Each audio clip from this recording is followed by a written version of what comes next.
Art Hey. Art Hey yang keenam ini tempatnya masih sama atau sebenarnya tempatnya pindah-pindah nggak sih Mas Art Hey?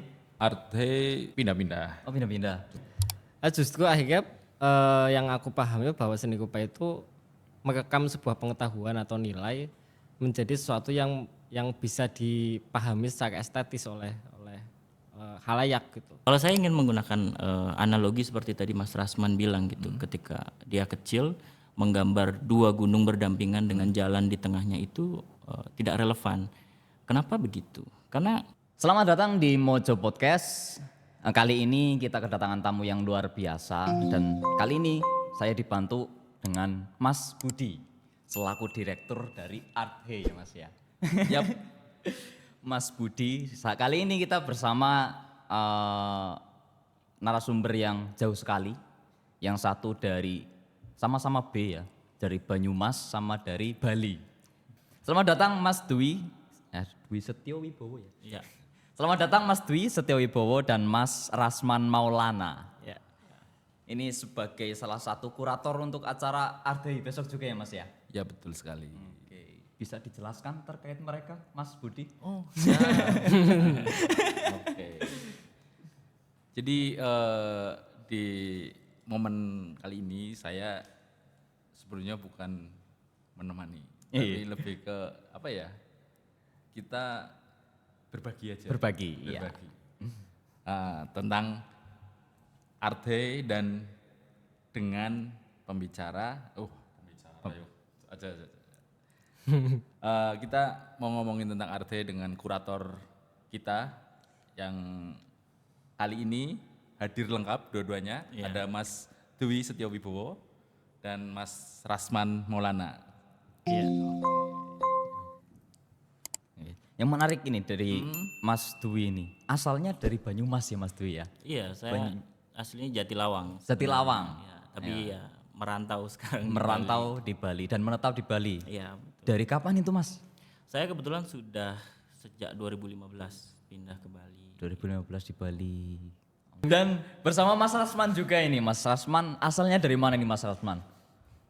Dari Banyumas, Desa Kebasen, Desa Kebasen. tetangganya Mas Budi. Oh tetangganya Mas Budi. Oh tetangga ternyata kalian. Sepak terjang, ini kebetulan yang saya tahu ini Mas Rasman dan Mas Dwi ini dulunya awalnya malah penulis ya Mas ya. Iya, betul. Kok bisa jadi ke seni rupa jadi kurator ini bagaimana ini? Track recordnya jadi ke situ itu Mas. Ya, jadi kalau dari pengalaman saya sendiri sih sebenarnya saya melihat bahwa antara sastra, seni rupa dan mungkin disiplin seni yang lain tuh memang saling beririsan gitu. Jadi memang ada peluang sebenarnya gitu bagi para penulis dari dunia sastra misalnya untuk kemudian terjun juga gitu ke seni rupa untuk melihat karena memang perspektifnya juga terkadang kan berbeda gitu. Kita mungkin tidak memiliki pengalaman teknis sebagaimana para seniman gitu, tapi di sisi lain kita bisa membaca itu secara tekstual misalnya gitu. Oh, untuk kurator sendiri, sebenarnya kurator itu apa sih Mas? Jadi kurator itu sebenarnya adalah orang yang memang dia membuat sebuah event secara umum adalah pameran gitu. Jadi dari proses merumuskan tema, kemudian pemilihan seniman, pemilihan karya sampai pada akhirnya menggelar pameran dan mempresentasikannya ke publik. Itulah tugas seorang kurator sebenarnya. Jadi apakah kurator itu mesti seniman atau bukan berarti ini Mas? Tidak harus sebenarnya gitu. Jadi orang dengan latar belakang pendidikan apapun sebenarnya memiliki peluang untuk menjadi seorang kurator gitu. Karena memang tidak setiap setiap pameran itu tidak berarti harus membicarakan aspek formal dalam seni rupa, tapi bisa saja berkaitan dengan tema sosial misalnya gitu. Jadi orang-orang dari latar belakang ilmu sosial, politik ataupun ekonomi pun sebenarnya memiliki peluang untuk menjadi kurator dengan latar belakang pendidikan yang mereka miliki gitu. Berarti memang kurator itu bisa dipelajari dari background apapun sebenarnya Mas. Ya, betul. Kayak misal kayak saya ini kan saya bukan seniman ini ya Mas ya. Bisa jadi kurator sebenarnya ya. Bisa sebenarnya, tinggal mungkin secara teknis dan lain sebagainya untuk pengelolaan pamerannya, proses mempersiapkan komunikasi dengan seniman itu yang mungkin memang harus dipelajari juga melalui entah itu workshop, short course atau mungkin memang ya sebenarnya ada formal studinya juga. Meskipun di Indonesia setahu saya juga belum ada ya yang secara khusus gitu. Di tingkat kesarjanaan mungkin di tingkat master ada gitu. Oke. Untuk Mas Rasman sendiri gimana ini? Jadi penulis, awalnya di penulis kok jadi ke kurator ini gimana ini Mas? Sebenarnya kalau bicara awalnya seni rupa. Oh, awalnya malah seni rupa? Awalnya seni rupa. Cuma seiring berjalannya waktu, lukis itu kan biayanya mahal ya. Oh. Begitu ya Mas rupa Budi, itu mahal ya Mas Budi? Enggak. Agak. Agak mahal dibandingkan dengan menulis misal. Ya cuma butuh laptop atau kertas, bolpen gitu. Karena seniman bekerja pada ranah keresahan yang dia adopsi dari realitas. Seiring berjalan waktu tadi ketika kuliah aku bertemu dengan cara mengurai keresahan melalui sastra. Nah, dari situlah menulis menjadi opsi untuk mengurai keresahan itu. Karena beli kanvas mahal, beli cat mahal gitu. Sebenarnya karena persoalan teknis kayak gitu. Jadi tidak benar-benar sastra itu sebagai hal yang ditekuni dan menggantikan seni rupa gitu. Tapi menggantikan cara meluapkan keresahan tadi Lewat karya seni? lewat karya seni. Akhirnya lewat karya sastra. Jadi sekarang ketika berjumpa dengan keresahan tertentu, aku memilih ini mau aku tulis atau aku lukis gitu misal. Aku mau bikin karya rupa atau karya sastra gitu. Kenapa aku belajar sastra saat itu? Karena kesadaran aku harus punya opsi itu untuk tetap keresahannya di manage gitu. Kalau untuk, nah ini, menjadi seorang seniman ya Mas, sebenarnya backgroundnya bagaimana sih? Dari awalnya kok kenal seni dari Mas Rasman atau Mas Dwi juga? Awalnya gimana kok bisa kenal seni dan akhirnya menjadi kurator? Perjalanannya gimana sih Mas? Dari Mas Dwi dulu coba. Ya kalau saya kebetulan saya studi di Jogja ya pada waktu itu belajar sastra, tapi karena di Jogja sendiri kan secara lingkungan gitu kesenian itu memang ada banyak galeri di sana. Jadi ya berawal dari kesenangan mengunjungi pameran gitu. Kemudian sampai akhirnya saya pikir setelah ngeliat pameran ini pulang ngapain ya gitu. Awalnya saya menulis ulasan seni rupa gitu, mungkin diupload di Facebook pada waktu itu atau dikirim ke koran. Nah dari sana kemudian mulai komunikasi secara intens dengan seniman gitu, ngobrol dan lain sebagainya, dapat perspektif baru yang saya pikir oh ternyata dunia seni seperti ini ya gitu. Dan mereka sendiri ya coba aja masuk ke dunia seni gitu dengan mencoba mau nggak nulis untuk pameran gitu. Emang Awalnya jurusannya sastra juga Mas? iya saya studinya Sastra apa Indonesia. itu Mas? Oh sastra Indonesia, oh iya. Kalau Mas Rasman gimana ini Mas? Atau dari kecil emang orang tuanya seniman juga atau gimana ini? Pada awalnya emang aku terstimulasi oleh orang tua. Orang tuaku itu tukang kayu sebenarnya. Yang kalau hari ini mungkin desain interior. Desain interior, bahasa gaulnya itu ya Mas? Bikin meja, bikin lemari gitu. Dari situ bapakku punya rutinitas untuk selain tukang kayu juga tukang batu. Karena di desa itu kan tenaga arsitek tidak familiar. Yang akhirnya tukang batu seringkali sekaligus arsitek. Bapakku tuh kemana-mana kalau dia ngelihat rumah yang menurut dia bagus gitu, dia bikin sketch yang aku lihat hari ini ya jelek gitu. Tapi itu cukup bagaimana kegiatan bapakku itu cukup menstimulasi aku untuk merekam sesuatu dengan gambar gitu. Mungkin awalnya dari situ. Terus kenapa suka ngelukis segala macam. Tapi menjadi seniman kan sepertinya tidak masuk list profesi yang disenangi oleh orang tua. Oh iya. Kalau di kampung gitu. Bukan karena seniman itu profesi yang tidak meyakinkan, karena ada semacam gap pengetahuan yang belum nyampe nih gitu. Jadi aku pun akhirnya tidak bersekolah di seni rupa atau di sastra gitu. Hmm. Sesuai dengan apa yang aku suka gitu. Dan mungkin menyambung Mas Dwi tadi, siapapun bisa menjadi seniman, jadi kurator gitu. Aku pikir apa ya? Seniman ini suatu hal yang bisa dipelajari. Tidak harus bakat, tidak harus memang dari lahir punya. Aku juga nggak tahu bakat seni rupa itu seperti apa. Kalau bakat nyanyi suaranya bagus gitu. Bakat seni rupa itu lukisannya bagus, belum tentu juga ternyata. Lukisan di galeri-galeri Ya kadang juga bagus perspektif juga ya Mas ya. Justru akhirnya yang aku pahami bahwa seni rupa itu merekam sebuah pengetahuan atau nilai menjadi sesuatu yang bisa dipahami secara estetis oleh halayak gitu. Dari sisi itu artinya semua orang bisa menjadi seniman. Tapi apakah dia punya kemampuan untuk membangun wacana dengan karyanya, yang akhirnya orang membaca nilai-nilai yang dia mau sampaikan lewat karyanya itu nyampe gitu. Nah itu PR yang mungkin kalau bicara bakat bukan bakat atau dari mana aku bisa mendapatkan itu semua gitu. Ya dari belajar yang lebih bersifat mandiri atau otodidak, dan tentunya dengan adanya kolektif di Banyumas, aku ikut visual itu menjadi salah satu ruang aku belajar di sana gitu. Kalau dari Mas Rasman sendiri untuk ini kan dari Banyumas Gel berarti ya Mas ya. Hidup di Banyumas juga ya. Lahir di Banyumas, hidup di Banyumas ya. Untuk dunia seni di Banyumas itu bagaimana Mas sendiri? Kalau ngelihat Banyumas tempo dulu, mungkin yang kalau dari sisi seni rupa kita kenal lukisan Sokaraja ya sebagai satu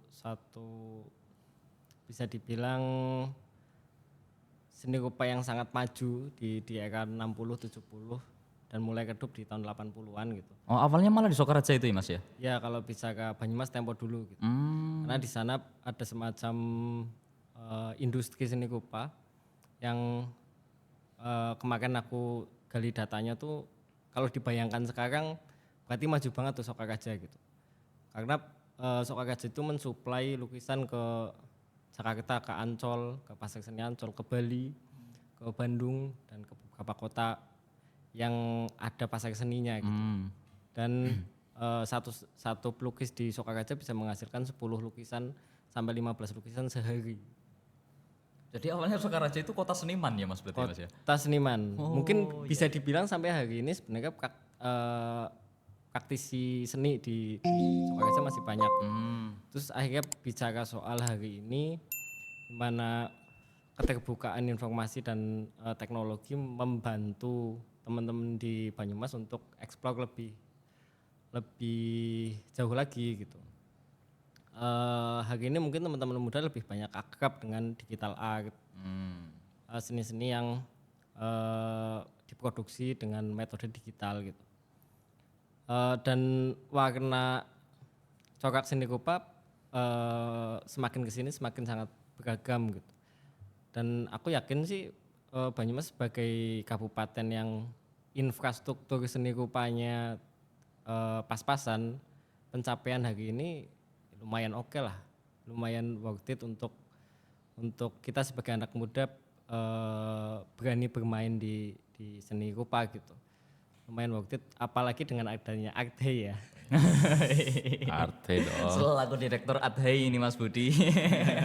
Arte cukup bisa menstimulus teman-teman untuk eksis di seni rupa gitu. Oke, tadi bicara tentang Adhei ya. Emang hanya Adhei yang bisa mewadai itu? Dalam sebuah ekosistem kita tidak bisa bicara satu elemen ya. Tapi kalau elemen perayaan pameran, paling tidak Arte lebih ruangnya lebih luas gitu untuk kita menjadi wadah bersama teman-teman di Banyumas gitu. Dan bahkan kita membuka ruang untuk selain teman-teman dari Banyumas gitu. Dan apakah pameran selain Arte juga ada? Ada juga gitu. Oh, sebenarnya banyak ya. Banyak juga gitu. Ya tidak banyak tapi ada beberapa lah. Oh iya. Tapi yang representatif untuk menjadi ruang yang egaliter untuk semua orang, aku pikir Art Day menjadi salah satu yang Bergengsi. gengsi. Bergengsi ya. Eh, ya lebih terkonsep paling tidak. Konsepnya lebih bisa terbaca gitu. Oh, jadi pengen tahu tentang Art Day ini ya. Mumpung ada direkturnya ini juga kan, direktur Art Day ini. Mas Budi. Oke. Bagaimana kok Art Day bisa dibilang sama Mas Kurator ini sebagai acara yang begitu terkonsep? Awalnya gimana dan kok bisa terkonsep? Kalau bicara artis sebenarnya kami berangkat dari komunitas ya. Kami punya komunitas namanya Visi Visual dan di tahun kedua kami mulai merumuskan Art Day sebagai sebuah perayaan seni rupa Banyumas Raya saat itu. Jadi kami pikir dalam ekosistem seni rupa ada ruang yang belum dimasuki nih. Gitu. Dalam artian seniman banyak, karya banyak. Nah, ruang-ruang untuk menampilkan karya itu masih terbatas pada saat itu ya, kondisi saat itu. Masing-masing komunitas atau kelompok gitu. Jadi yang bisa mewadahi banyak komunitas atau bahkan orang yang tanpa komunitas, itu kami rasa saat itu belum tersedia gitu. Maka ide Art Day muncul sebagai ruang itu, menghadirkan ruang yang terbuka untuk siapapun Ya. untuk bisa ikut merayakan seni rupa. Iya. Dan Ya. kita Lanjut. ya seni rupa dan kita bayangkan tentang kita kan berangkat dari Banyumas dan Banyumas dilalah ya. Dilalah. Banyumas secara geografis memang sebuah kabupaten, tapi secara kultur sebenarnya Banyumas itu lintas kabupaten tuh. Ada Cilacap, ada Purbalingga, ada Banjarnegara, dan mungkin sebagian di wilayah Kebumen, wilayah Brebes. Itu masuk wilayah kultur Banyumasan. Jadi kita pikir saat itu ya udah kenapa kita berbasis kultur saja, karena kita ngomongin seni rupa, ngomongin seni dekat dengan kultur, bukan berdasarkan geografis. Ini pameran Banyumas dalam konteks Kabupaten Banyumas misalkan, enggak. Kita bicara sebenarnya Art Day itu hadir sebagai ruang untuk perayaan seni rupa di Banyumas Raya yang berbasis kultur Banyumasan. Sampai pada akhirnya ke kancah internasional ini Mas ya. Wah, ya Dunia akhir kan. Bahkan Mas Dwi ini sebagai kurator juga kurator internasional juga ini Mas ya. Saya lihat kayaknya scroll IG-nya itu kok sering keluar negeri juga, mungkin ada Jalan-jalan. Oh, jalan-jalan. Tapi jalan-jalan seni. Iya, jalan. Oh iya, jalan-jalan. Apa namanya? Oh iya. Ya betul sih, kayak tadi dari Mas Rasman juga, saya kan baru tahu bahwa Sokaraja sebenarnya malah kota seniman dulunya ya. Ya saya memang dari kecil di Banyumas juga nggak tahu kalau Sokaraja itu kota seniman. Tapi kalau dari perspektif Mas Dwi sendiri gimana nih Mas terkait ekosistem seni di Banyumas, dan Mas Budi ini kan juga Mas Budi lah. Dan Mas Dwi sekarang kan juga stay di Bali ya, dan sering juga kunjungan ke Jakarta. Bagaimana sih ekosistem Banyumas khususnya dibandingkan mungkin dengan Bali atau Jakarta dan sekitarnya gitu Mas? Ya sebenarnya kalau cerita tentang Banyumas tuh agak gimana ya, agak melankolis sebenarnya gitu. Karena saya sendiri sama seperti Mas Noval gitu, tidak terlalu mempelajari sejarah seni rupa di Banyumas gitu ya. Jadi secara umum lukisan Sokaraja ya saya tahu misalnya dari rumah keluarga saya yang memang memajang lukisan gitu. Tapi tidak pernah tahu secara spesifik bahwa itu sebagai aliran lukisan atau apa gitu dari Sokaraja gitu. Baru kemudian berapa tahun lalu ya, 2 atau 3 tahun lalu Mas Budi ngontak saya di Instagram gitu, terus dia cerita, oh kita bikin pameran di Banyumas gitu. Baru mulai saya pelajari dari situ, oh ternyata menarik juga sebenarnya pergerakan seni rupa di Banyumas sekarang gitu. Jadi memang ada beberapa inisiatif ya gitu, kayak selain dari visual juga ada beberapa teman-teman dari street art misalnya atau dari teman-teman di kampus yang memang mahasiswanya banyak bekerja dengan digital art juga membuat event gitu. Jadi menurut saya menarik gitu karena lebih lebih masif, lebih inklusif juga gitu. Jadi memang secara keberagaman di seni rupa Banyumas ini mulai ada pergerakan gitu. Nah, tapi saya sendiri kemudian melihat bahwa kalau kita bicara infrastruktur berbeda nih dengan beberapa kota lain seperti Bali, Jogja atau Bandung, Jakarta gitu yang seringkali dianggap sebagai barometer gitu ya seni rupa di Indonesia. Di kota-kota lain mungkin ada akademi seni, kemudian galeri, kemudian studio seniman, museum dan juga kolektor gitu. Nah, di Banyumas ini ada beberapa aspek ini yang belum kita lihat gitu. Kalau akademi seni sendiri sekarang mungkin ada beberapa kampus yang memang membuka jurusan desainnya. Itu sebenarnya masih integrate gitu dengan seni rupa gitu. Tapi kalau untuk galeri juga saya kira belum ada ya. Belum. Museum juga museum seni rupa secara khusus belum ada gitu. Apalagi kolektor gitu juga kita sepertinya agak sangat sedikit gitu yang membicarakan itu di Banyumas gitu. Meskipun kalau kita bicara tentang seniman, mungkin tersebar cukup banyak gitu. Teman-teman yang memang bekerja mereka dari studio atau dari rumahnya gitu. Jadi memang kalau menurut saya itu potensi gitu. Menurut saya bagi Banyumas nih untuk menemukan formulasi baru di tengah keterbatasan, tapi sesungguhnya juga kita bisa melahirkan sesuatu yang baru tanpa harus mengekor dengan pola yang ada di kota-kota yang tadi saya sebut sebagai barometer itu. Dengan kultur sendiri ya Mas Betul ya. gitu. Jadi seperti Art Haze sendiri misalnya kita tahu di Banyumas tidak ada galeri. Jadi teman-teman Art Haze misalnya punya keberanian untuk bagaimana kalau kita membuat event di ruang publik misalnya. Dengan begitu juga aksesibilitas publiknya untuk masuk, datang dan melihat pameran lebih banyak ternyata gitu. Ngomong-ngomong Art Day juga akan ada pameran lagi nih ya Mas ya. Dekat-dekat ini. Betul. Kapan itu Mas? Kita kan di tahun ini di bulan Juni 2026 Bulan Juni. Oh, kita pameran arte yang ke-6. ke-6. Ya. 6 tahun udah berarti 6 ya tahun. Mas ya. Lama juga ya Mas ya. Kok bisa konsisten kayak gitu Mas?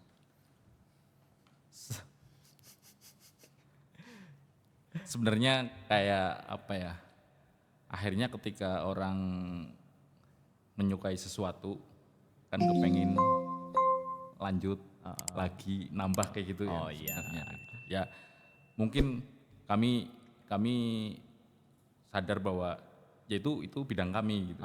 Itu hidup kami gitu. Jadi kayaknya sudah menjadi kebutuhan nih. Jadi kalau misal ngomong kenapa kok konsisten atau kenapa kok terus ada lagi ya ini bukan apa ya, ini bukan suatu yang apa ya, kayak beban, kayak kewajiban yang harus dijalankan. Kita tidak memaknai seperti itu, tapi lebih ke ini kegiatan yang menyenangkan secara kita ngomongi pengelolaan ya misalkan. Ini kegiatan menyenangkan, ini kegiatan yang bikin kita apa ya, berapi-api. Kalau semenyenangkan ini, kenapa kita tidak terus lakukan? Gitu. Ibaratnya ini kayak nafsunya seniman gitu ya Mas ya. Nafsunya seniman jadi berkorban terus. Berarti untuk pameran selanjutnya tanggal berapa ini Mas berarti? Untuk pameran di tahun ini kita di tanggal 5, 6, 7 Juni. 5, 6, 7 Juni. Iya. Oh. Oke, tanggal 5, 6, 7 Juni. Oh iya, kalau nggak salah Art Day itu kan ada tema-temanya sendiri ya setiap tahunnya. Betul. Untuk kali ini temanya apa ini Mas? Ya, di tahun ini kami agak sedikit berbeda dengan tahun-tahun sebelumnya untuk tema. Jadi tahun 2026 episode Arte yang ke-6 ini kami menyiapkan trilogi tema. Trilogi tema. Ya, jadi untuk 3 tahun ke depan dan kita mulai di tahun ini dengan tema alir. Alir. Tema alir. Apa primi?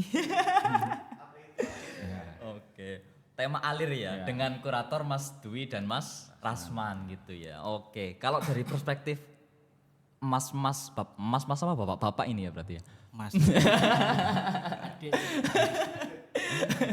Dari Mas Dwi sendiri untuk tema dari Art Day ini bagaimana Mas? Alir itu bagaimana Mas? Ya, jadi tahun lalu ketika saya terlibat di Art Day pertama, sebenarnya saya datang dengan istilahnya dengan peta buta ya gitu. Saya sama sekali tidak tahu peta seni rupa di Banyumas itu seperti apa gitu. Kemudian pada waktu itu hanya mengikuti apa yang ditawarkan oleh pihak Mas Budi nih dari visi visual gitu. Waktu itu temanya inklusif gitu. Nah, kemudian untuk tahun ini saya pikir Banyumas ini memiliki konteks historis dan kebudayaan yang cukup luas dan panjang sebenarnya gitu. Jadi saya kira tidak mungkin untuk merumuskan itu hanya dalam satu kali pameran Art Day gitu. Jadi makanya saya kira perlu nih kita coba bikin semacam kayak trajektori gitu untuk melihat sebenarnya bagaimana sih pembacaan secara historis maupun konteks kebudayaan Banyumas ini ke dalam beberapa seri Art Day gitu. Nah, saya kemudian setelah diskusi, oh sepertinya kita bisa coba dengan 3 seri gitu. Jadi untuk seri yang pertama ini temanya adalah alir. Jadi mungkin ada yang bertanya gitu, kenapa sih alir gitu. Nah, jadi saya mencoba melihat nih dari topografi atau dari lanskap alam di Banyumas. Kan salah satu ikon dari Banyumas ini adalah Sungai Serayu. Nah, jadi dari topografi sungai itulah kemudian saya mengambil inspirasi untuk merumuskan tema Art Day tahun ini, yaitu alir gitu. Dengan harapan bahwa tema ini kemudian bisa sebagai pemantik untuk membicarakan konteks sejarah, kemudian mungkin mitos ataupun karakteristik yang sebenarnya ada di dalam kebudayaan Banyumas ini sejak masa lalu gitu, terutama pada periode-periode mungkin kalau kita sebut mungkin periode kerajaan ya gitu. Jadi seperti apa sih sebenarnya lanskap budaya masyarakat Banyumas ini pada era lampau yang kemudian masih bertahan dan masih bisa diinterpretasi ulang hari ini gitu oleh teman-teman seniman. Tapi meskipun secara khusus dia terinspirasi dari lanskap Banyumas, sebenarnya pameran ini juga tidak secara spesifik hanya mengundang seniman dari Banyumas. Tapi kita juga berharap ada seniman-seniman dari daerah lain yang memiliki perspektif, terutama cara dalam memandang lanskap historisnya mereka di daerahnya gitu, dan bagaimana sih sebenarnya mempresentasikan atau menampilkan itu di dalam karya yang kontekstual dan kontemporer hari ini gitu. Oh berarti untuk tema sendiri berarti itu memang perpaduan dari penyelenggara dan kurator atau bagaimana itu berarti Mas? Enggak. Jadi kami memasrahkan ke kurator untuk menggawangi tema RD 6. Karena kami ngerasa bahwa yang kami lakukan sebelum ini Arte itu lebih ke memperkenalkan seni rupa ke publik secara umum gitu ya. Dan kami rasa kita butuh sesuatu yang lebih mendalam soal itu, dan kami merasa bahwa ini akan lebih dalam ketika ada ada skema yang lebih terukur konseptual yang akan menjadi parameter ininya lah proses kerja pendalaman ini gitu. Dan kami memasrahkan sepenuhnya ke kurator dalam hal ini Mas Dwi dan Mas Rasman di tahun ini untuk lebih menggali mendalam soal bagaimana seni rupa di Banyumas Raya bisa tumbuh menjadi ekosistem yang lebih baik, lebih berkembang, dan kami menjadi fasilitator untuk konsep mereka ini. Oh iya. Dan ya kami akan sebagai sebuah perhelatan, kami ngerasa memang kebutuhan kami dari tahun ke tahun itu kebutuhan untuk semakin luas, semakin menyebar, dan juga kebutuhan untuk semakin mendalam. Iya. Dan faktor-faktor menuju pendalaman inilah kami memilih Mas Dwi dan Mas Rasman untuk Mengawal mengawal tema ini. tema ini. Oh gitu. Jadi untuk Sebenarnya dari perspektif kurator sendiri ya, untuk memutuskan suatu karya yang layak masuk pameran itu bagaimana sih? Mas Rasman mungkin mau menjawab? Eh, Mungkin dilihat dari Dalam- temanya atau apanya dulu gitu. Sorry, kalau soal ini kita bisa berbeda. Ya nggak apa-apa. Oh iya. Takut. Eh, aku melihat kalau karya seni itu tidak bisa dihitung dengan kuantitatif. Misal kalau kita lomba kan kesesuaian dengan tema sekian persen, Oh, iya. estetika sekian persen gitu. Aku merasa menilai seni apapun gitu, itu tidak bisa kuantitatif gitu. Tapi kalau aku lebih suka pendekatan kualitatif, yang akhirnya tidak bisa tuh aku bicara pakem untuk menilai sebuah karya seni gitu. Karena dalam konteks tertentu karya seni itu dibutuhkan estetiknya, dalam konteks tertentu di karya lain itu bisa beda gitu. Apakah ketika lukisan pemandangan itu dianggap estetik dan ketika lukisan yang abstrak tidak bisa orang cerna itu menjadi tidak estetik gitu. Itu akan akan susah dijawab kalau kuantitatif. Mm-mm. Akhirnya aku merasa bahwa penilaianku akan sangat kualitatif nanti ketika melihat karya-karya yang masuk di Art Day gitu. Dan lolos tidak lolosnya kan juga pertimbangan kita tidak sekedar nilai yang mau disampaikan, kita punya pertimbangan ruang, kita punya pertimbangan teknis yang disesuaikan dengan goals pameran ini dan infrastruktur yang tersedia di pameran ini. Mm-mm. Kalau dari Mas Dwi sendiri bagaimana Mas? Ya tentu kita mencoba melihat ya gitu bagaimana sebuah karya itu tidak hanya hadir secara artistik atau estetik gitu, tapi kita juga melihat sebenarnya apa sih yang mau ditawarkan oleh karya ini atau si seniman gitu. Jadi apakah karya ini membawa satu pengetahuan baru atau tidak, perspektif yang dalam artian bisa membantu kita untuk memahami konteks ini secara lebih mendalam atau tidak gitu. Jadi dengan mencoba melihat ke sana, ketika karya itu dihadirkan ke publik juga akan benar-benar membuat publik merasa bahwa ada dimensi lain dari sekedar pengalaman melihat lukisan, tapi ternyata itu menjadi sebuah pengalaman batin dan juga pengalaman intelektual bagi mereka. Itu sih kalau dari saya ya gitu. Sebenarnya kalau dari perspektif orang awam nih Mas kayak saya ini Mas. Kayaknya kebanyakan mungkin anak-anak muda sekarang juga yang nggak tahu cuma saya atau bagaimana. Tapi kita itu nggak paham bahwa lukisan ini maksudnya apa sih? Kadang-kadang gitu Mas. Iya. Boleh nggak sih kita mempresentasikan sendiri bahwa lukisan ini artinya ini gitu Mas? Boleh, justru itu yang lebih penting sebenarnya bagaimana pengalaman individu pengunjung ataupun publik gitu ya ketika berhadapan dengan karya seni, bagaimana karya seni itu mampu merefleksikan pengalaman yang dia miliki gitu dan mampu menjadi bukan menjadi ilustrasi tapi lebih untuk menjabarkan lah bagaimana sebenarnya pengalaman yang mungkin semula tidak bisa dia ekspresikan, ternyata ketika dia melihat sebuah karya, oh ini sangat relate gitu atau terhubung dengan apa yang sedang saya alami sebenarnya. Gitu. Karena kayaknya saya pernah datang ke pameran itu juga kan ada katalog juga biasanya di sampingnya itu kayak Mas ya. Deskripsi Iya. karya. Gimana kalau kita nggak setuju dengan katalog itu Mas? Ya sebenarnya boleh aja gitu karena istilahnya begini ya di dalam seni itu tidak ada kekakuan ya gitu. Jadi justru kita lebih fleksibel sebenarnya. Apa ide yang ditawarkan oleh seniman sebenarnya dia bisa didebat atau bisa dibaca secara berbeda gitu oleh publik gitu. Karena disitulah justru keluasan dunia seni ya gitu dibanding misalnya kita lihat dunia akademik gitu yang memang dia lebih linier gitu. Seni justru memberikan ruang yang lebih fleksibel gitu bagi publik. Iya. Ya, konsep tema di RT6 dengan nanti 3 seri trilogi atau apa namanya ini itu pasti ada keinginan dari kurator untuk mencapai goals yang seperti apa gitu. Dan misalkan ditarik ke apa ya?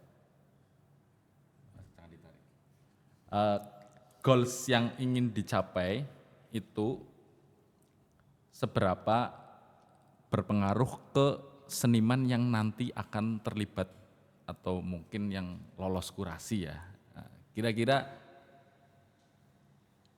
bukan relevansi, kira-kira keterkaitan antara goals tema ini sebagai sebuah perhelatan pameran seni rupa dengan goals pribadi seniman-seniman yang akan terlibat di sana, kira-kira koneksinya gimana ini ya, menyambungkan dua goals dari dua pihak ini.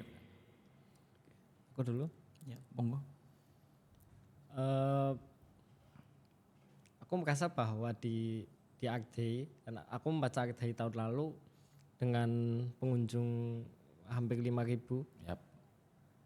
dalam 3 hari, itu pencapaian yang patut diperhitungkan kalau di Banyumas gitu. Artinya bahwa ada sambutan dari publik yang cukup antusias. Aku merasa bahwa goals selanjutnya ketika Mas Budi dan teman-teman memilih untuk pameran tahun ini kita pengen kuat di wacana. Yap. Dengan antusias yang begitu besar dan wacana yang akan disampaikan, itu aku merasa akan ada semacam obrolan-obrolan tentang seni rupa yang muncul di ruang-ruang yang tidak terduga sebelumnya. Nah, lalu goals pameran ini ya bagaimana identitas dan sejarah sebagai tema terus direfleksikan dengan karya seni rupa, itu bisa menjadi obrolan tongkrongan untuk teman-teman di Purwokerto atau di Banyumas pada umumnya, yang akhirnya seni rupa kembali ke realitasnya gitu. Seni rupa tidak hanya sekedar karya yang dipajang di galeri atau di ruang pamer, tapi dia kembali menjadi pembicaraan publik gitu. Dengan modal antusiasme publik itu dan wacana yang akan disampaikan, aku pikir untuk seniman sangat membutuhkan di ruang di mana karyanya dibicarakan tidak hanya oleh penikmat seni, kolektor seni atau institusi seni gitu, tapi dibicarakan di tongkrongan bahkan gitu, se-egaliter itu gitu. Selain pencapaian Art Day, apa ya? Mungkin gini, goals Art Day itu menyampaikan wacana tentang identitas dan sejarah Yap. lewat seni rupa. Art Day punya modal antusiasme publik yang besar. Artinya besar kemungkinan wacana ini akan dibicarakan di ruang-ruang yang tidak terduga itu. Bukan di ruang seni rupa yang sering ada di kota-kota lain tuh, di galeri, di kampus, lewat jurnal ilmiah gitu. Tapi ini bisa diobrolkan di sekedar orang tua tanya sama anaknya, tadi habis main kemana, nonton pameran tuh. Ya. Nonton pameran, nonton apa, nonton karyanya si ini bla bla bla gitu. Itu masih memungkinkan terjadi di Banyumas sebagai kabupaten atau tempat yang infrastruktur seni rupanya belum ada ruang yang terkotakkan gitu. Mungkin itu. Itu dari segi arte ya, sebagai kurator memandang arte sebagai sebuah perhelatan kan seperti itu. Nah mungkin saya ke Mas Dwi soal bagaimana pandangan kurator kira-kira melihat ini seniman yang akan ikut di kuratorial ini, Ya.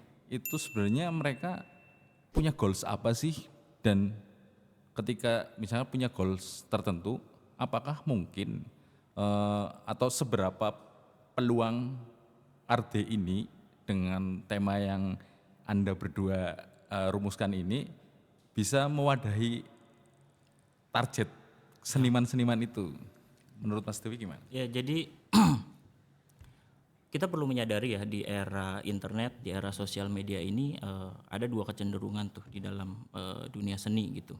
Yang pertama itu seperti tadi Mas Rasman bilang gitu, bahwa tingkat apresiasi publik terhadap seni itu sekarang meningkat karena memang seni sendiri menjadi bagian dari eksistensi publik di era sosial media ini gitu. Ada kebutuhan orang untuk melihat karya seni secara langsung, berfoto dengan karya seni atau untuk mempelajari itu secara lebih spesifik gitu.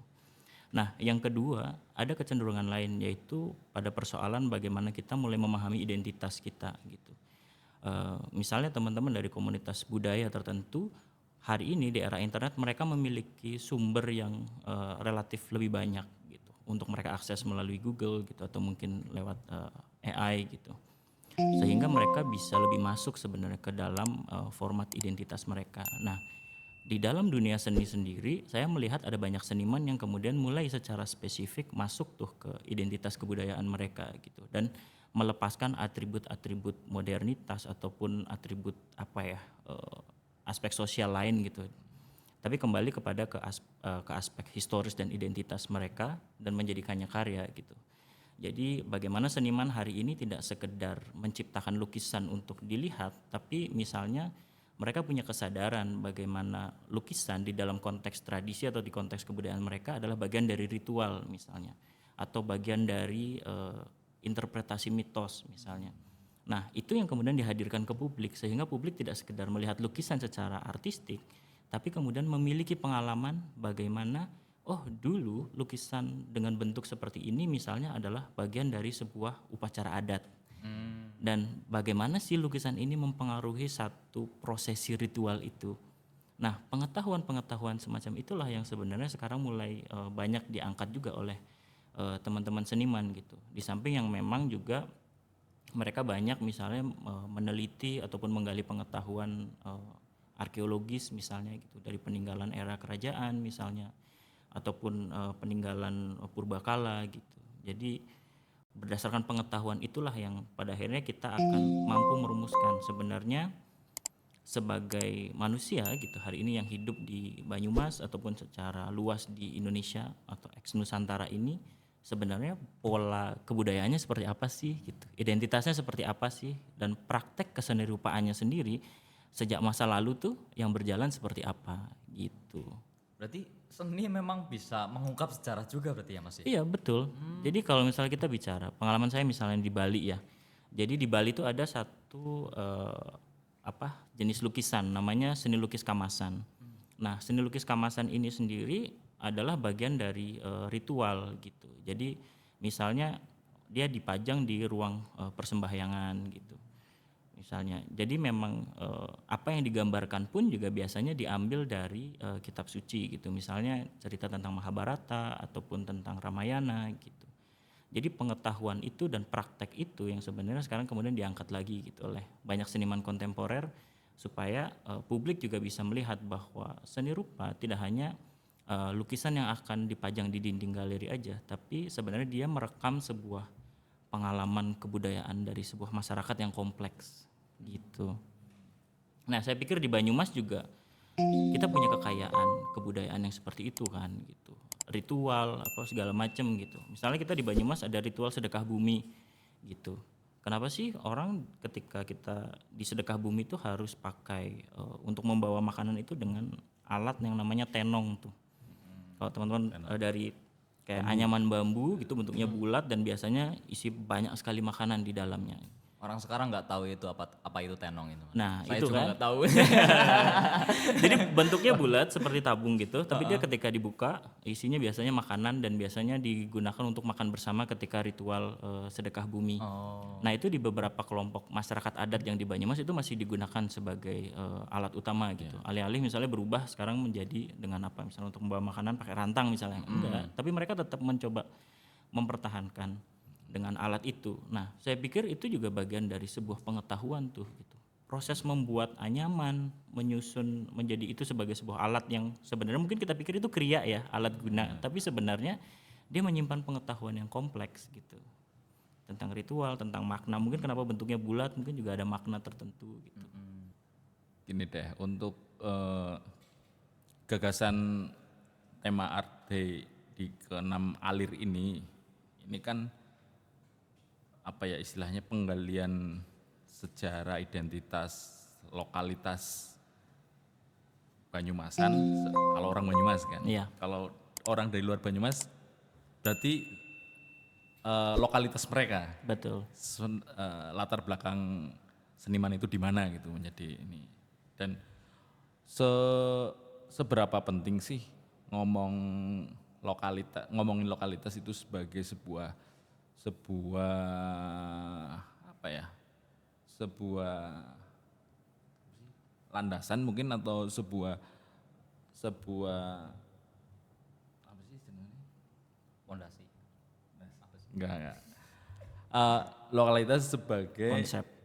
sebagai konsep atau sebagai bahan bagi seniman yang artinya ini kalau saya melihat Arte ya sebagai sebuah ruang pameran dari tahun ke tahun kan punya kecenderungan banyak seniman pemula Betul.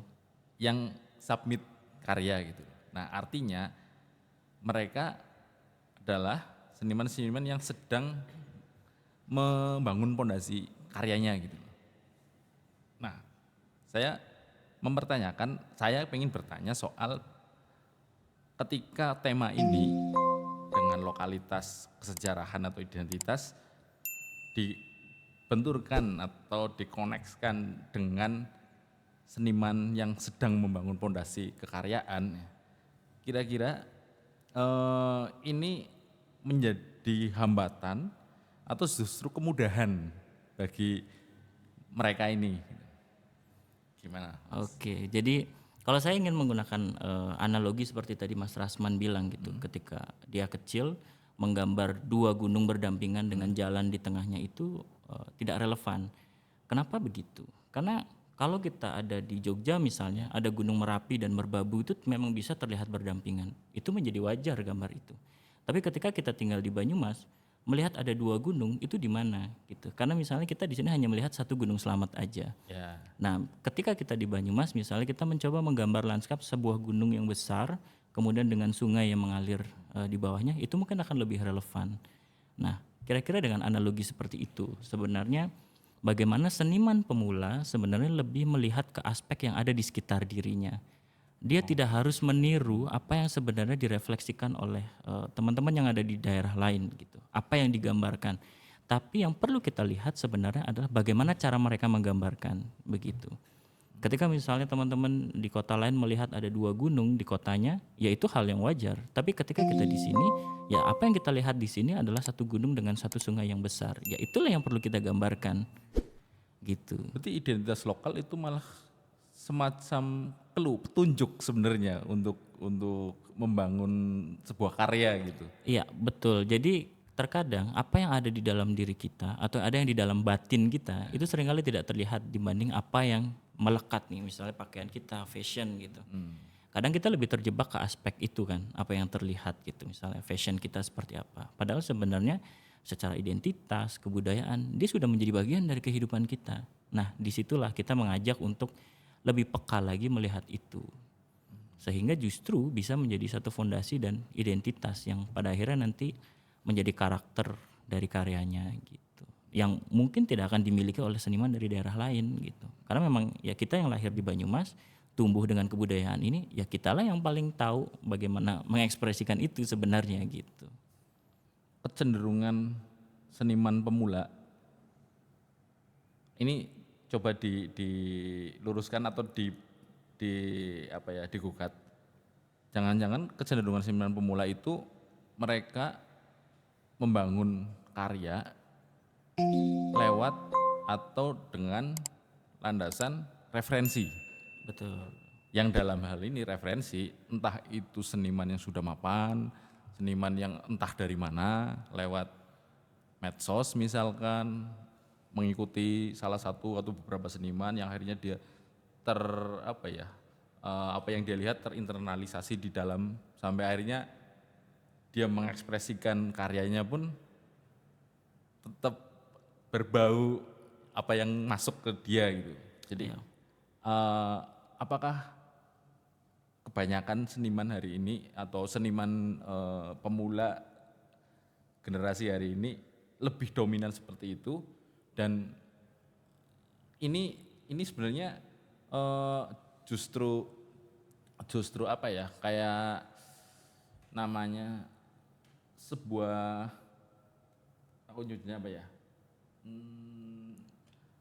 kemudahan yang membantu mereka di hari ini, atau justru ini kemudahan yang tadi misalkan dalam konteks bahwa ada lokalitas yang bisa dilihat lebih dalam dan itu menjadi pondasi, justru kemudahan ini yang malah mengubur pengetahuan mereka tentang lokalitas. Jadi kalau misalkan dipisah antara lokalitas dengan referensi yang dari luar katakan, ini ada poin harus ini lebih tinggi, yang ini lebih rendah, atau keduanya harus bersinergi, atau ini jangan, ini aja yang dipupuk nih. Gitu. Nah, bayangan kurator tentang fenomena ini gimana? Ya, kalau dari saya tuh sebenarnya ya kita tidak bisa menafikan ya gitu tentang referensi, karena bagaimanapun kita belajar juga harus melihat referensi, harus belajar dari sesuatu yang sudah pernah ada gitu. Tapi ada satu kutipan menarik zaman dulu itu, ada sebuah perdebatan di Facebook dan ada satu orang kurator yang tinggal di Jogja itu menulis begini, mengekor untuk belajar menjadi kepala. Jadi bagi saya itu menarik untuk menggambarkan bahwa pada waktu itu ada seorang seniman yang meniru lukisannya Basquiat. Tapi pada akhirnya setelah lewat masa bertahun-tahun, pada akhirnya dia memiliki karakternya sendiri yang sudah berbeda dari Basquiat.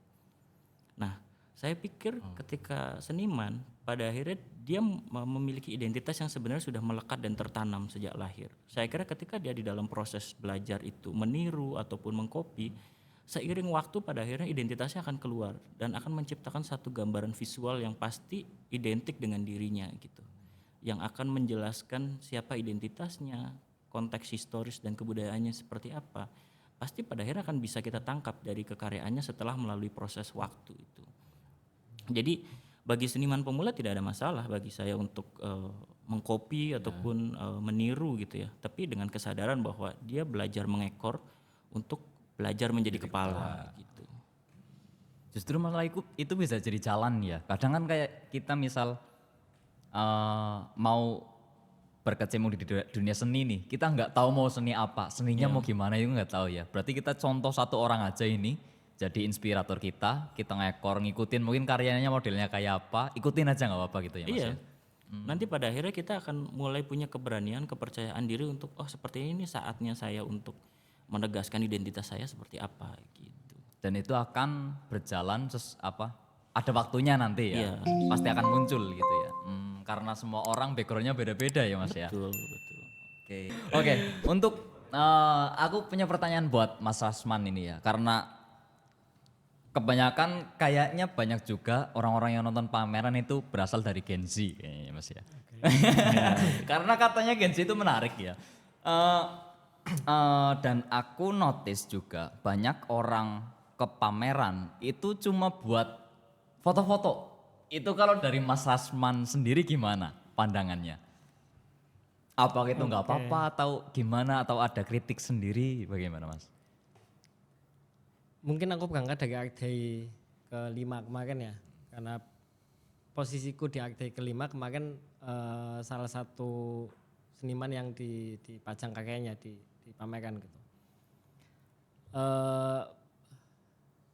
Aku tidak mendapatkan konfirmasi dari pengunjung kayak aku ngelihat pameranmu, karyamu, terus gini secara substantif, dia perspektifnya dia apa gitu. Tapi justru yang aku dapatkan adalah mention story di Instagram gitu. Gen Z banget itu Mas. Dan tanpa caption, tanpa apa kesan yang dia dapat segala macam, tanpa itu gitu. Dia hanya dia berfoto dengan background lukisan gitu. Itu yang aku pikir menjadi satu pijakan di Art Day 6 juga untuk lebih substantif membicarakan lokalitas misal. Artinya kalau tadi sedikit menambahkan bagaimana seniman pertanyaan sebelumnya Seni. soal tema. Apa yuk? Kedalaman temanya atau apa? Oh, tadi bahas referensi. Oh, referensi. Referensi. Ya. Oke, sorry. Kalau dari sisi seniman, aku ngelihat dengan wacana yang sudah dirumuskan oleh kami dari kurator, lokalitas itu bukan sebagai sekedar tema yang divisualkan gitu, tapi lokalitas sebagai perspektif berpikir yang pada akhirnya temanya punya perspektif ke arah situ gitu. Akhirnya seniman tidak terjebak di misal ngomongin lokalitas lukisannya tentang ebek gitu misal, gambar ebek gitu. Tapi bagaimana perspektif ebek sebagai seni pertunjukan tergambarkan di lukisan itu misal. Nah, yang menarik untuk Genji apa? Dia bisa melihat sesuatu yang dalam tapi sudah disederhanakan oleh si seniman gitu. Itu dengan pengkajian dan tentunya dengan riset-riset yang dilakukan seniman itu. Jadi selain pameran sebagai background foto, background selfie, Background aku story. pikir Genji sekarang juga cukup aware dengan apa yang dibalik lukisan itu. Gitu. Nah, tinggal konsep perspektif yang dibangun oleh pameran ini dan seniman itu bisa terdistribusi dengan baik kepada penonton gitu. Dan itu mungkin juga salah satu tugas kurator, karena kurator punya tugas untuk bagaimana nilai yang mau diwacanakan terdistribusi dan nyampe ke penonton. Dan itu nanti kaitannya dengan bagaimana agenda setting display-nya, bagaimana aktivasi yang ada di dalam pameran itu akan mendukung wacana ini bergerak dan mudah dipahami oleh penonton, oleh publik seninya gitu. Jadi untuk Genji jangan khawatir, kita tetap punya background foto. Tapi jangan lupa kalau kita punya tema itu menjadi perspektif seniman itu dalam berkarya gitu. Jadi bukan sekedar tema yang ya udah menjadi visual gitu, tapi menjadi perspektif. Aku nambahin dikit ya. Iya. Kayaknya sebenarnya dari pameran ini tuh ada pengalaman ruang yang mungkin bisa didapatkan juga oleh pengunjung gitu. Bagaimana misalnya pameran ini kita memanfaatkan ruang publik yang sehari-hari itu mungkin hanya taman gitu ya. Tapi ketika dia sudah kita install karya dan lain sebagainya, dia akan berubah tuh. Jadi kita sendiri akan mengalami satu pengalaman ruang yang lebih artistik di situ. Jadi bagaimana pengunjung nantinya bisa menikmati melihat karya, kemudian sekaligus juga melihat bagaimana ruang yang sebenarnya dia semi terbuka itu kita masih bisa integrate gitu dengan suasana lingkungannya, suasana taman di sekitarnya gitu. Dan di samping itu sendiri juga selain pengalaman melihat gitu, untuk teman-teman yang nanti datang ke Art Hay sendiri juga aku pikir bisa memiliki pengalaman fisikal gitu untuk memiliki karya seni gitu, dengan misalnya kita juga punya program jajan artsy ya Mas ya. Jadi memang ada booth gitu ya, atau Jual art merchandise ataupun karya seni yang dijamin affordable, terjangkau gitu. Jadi teman-teman juga selain datang mengunjungi pameran bisa juga pulang dengan membawa karya seni ataupun art merchandise gitu sebagai kenang-kenangan. Oh iya, kalau ngomong-ngomong Art Head sendiri ini kan udah yang ke-6 ya Mas Budi ya. Bedanya apa sih sama yang sebelum-sebelumnya? Apa yang mungkin ada yang lebih menarik, dulu nggak ada topeng monyet, sekarang ada topeng monyet mungkin, atau bagaimana? Apa bedanya dari Art Head sebelumnya gitu?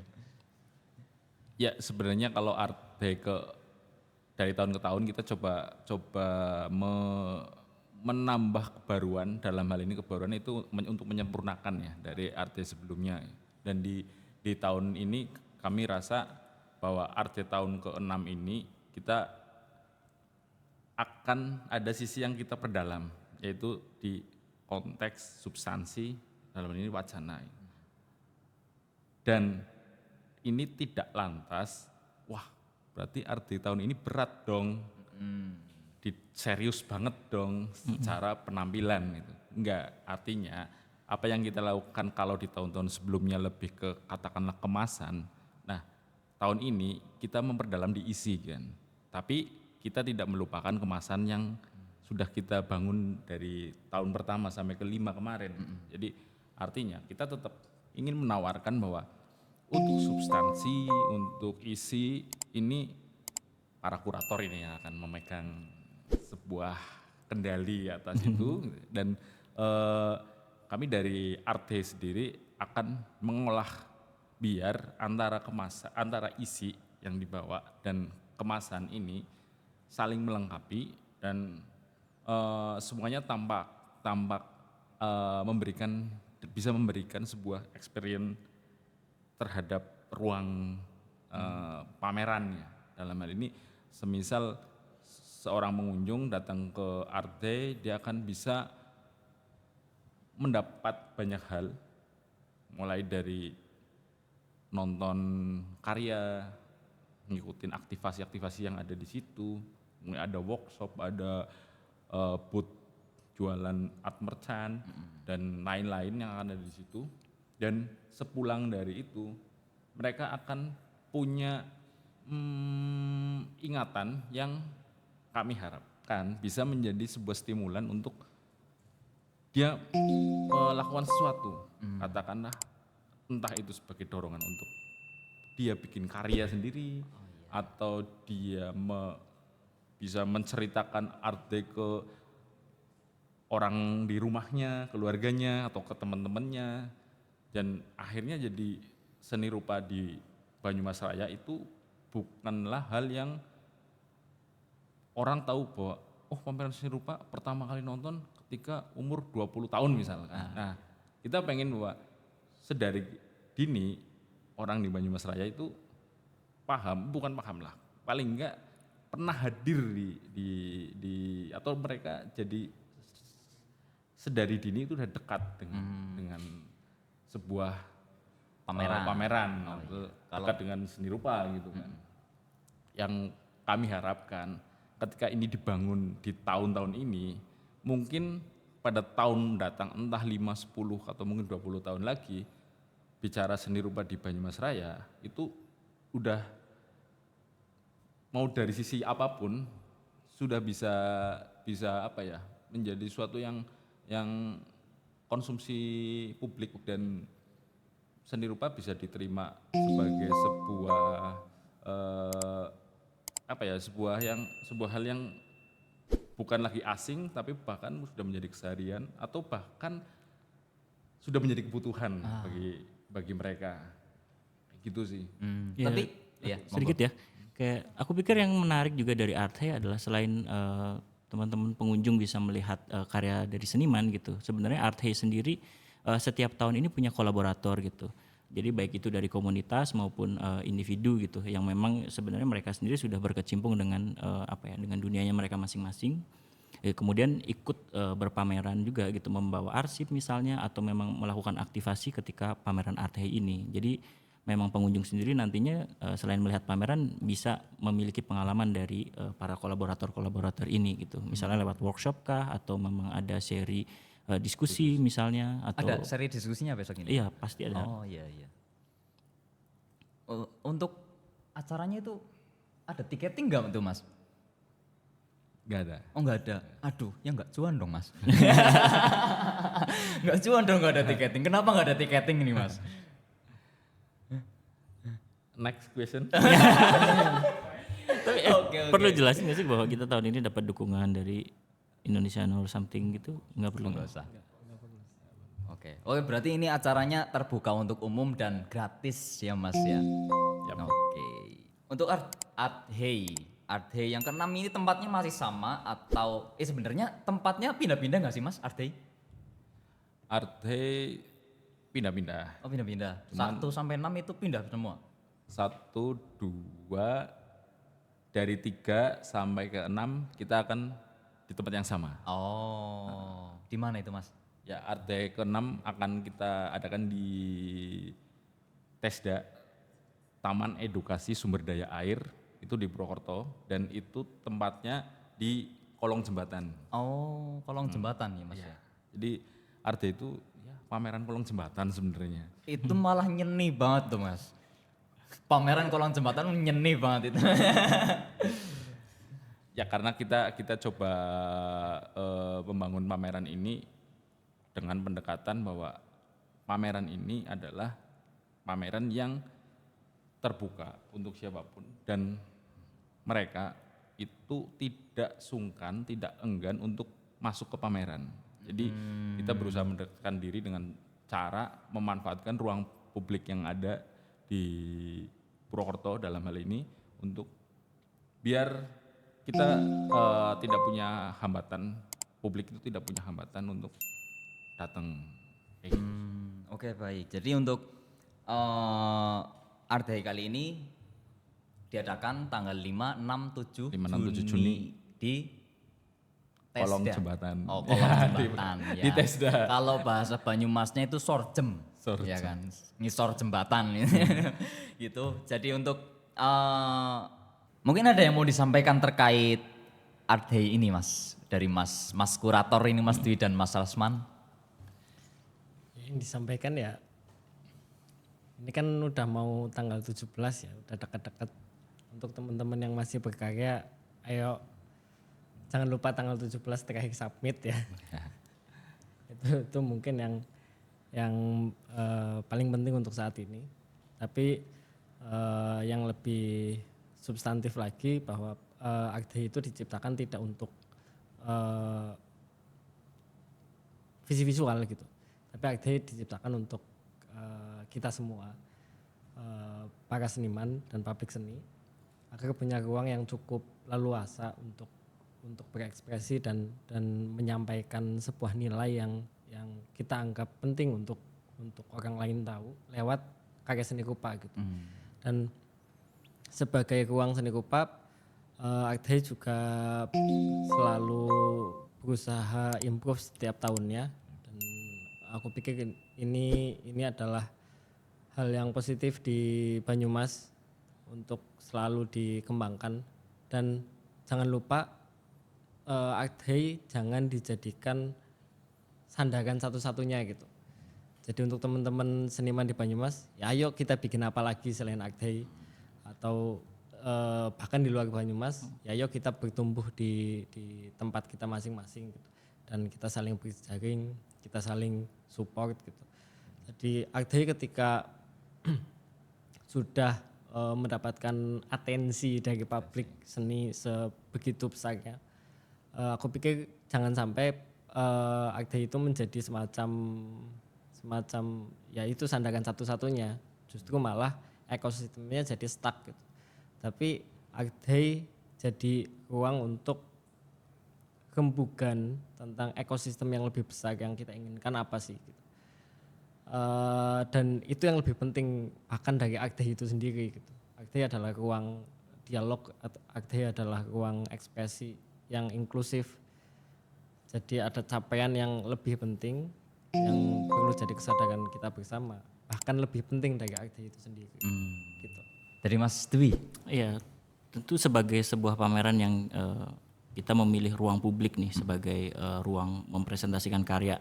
Pada akhirnya kita tidak hanya sekedar menghadirkan karya aja, tapi yang utama adalah bagaimana kita mengajak partisipasi publik juga untuk menjadi bagian dari pameran ini dengan menjadi pengunjung, kemudian nanti mungkin terbuka dialog gitu. Jadi ya tentu harapannya adalah publik seluas-luasnya bisa mengakses pameran ini, bisa datang ke pameran ini gitu ketika berlangsung nanti gitu. Oke, untuk Art Day ke-6 ini dari Mas Budi ini selaku direktur Art Day ini, mungkin ada yang mau disampaikan terkait Art Day ini? Untuk Art Day ke-6 kami punya konsep baru. Kami ingin lebih mendalam dan kami ingin kalian datang dan menjadi bagian dari sebuah gerakan seni rupa di Banyumas Raya. Oke, jadi bagi kalian yang masih penasaran dengan Art Day, karena tadi pembahasan juga menarik ya, mungkin pengen ketemu dengan Mas Budi, Mas Dwi, sama Mas Rasman juga bisa datang di Art Day besok bulan Juni tanggal 5, 6, 7 ya Mas ya. Oke, di Tesda, Purwokerto. Oke, di Tesda Purwokerto. Untuk kalian yang masih penasaran mungkin mau tanya-tanya juga, kalian bisa cari infonya di Instagramnya @hey ya atau ada sendiri? Ada Instagram art.hey.exhibition. Itu Instagram official dari Arte. Oke, silakan yang masih penasaran dan mau datang bisa DM ya, nggak apa-apa. Nanti dibalesin sama Mas Budi, gitu ya. Oke, jadi sekian podcast Mojo hari ini bersama Mas Budi, Mas Dwi, dan Mas Rasman.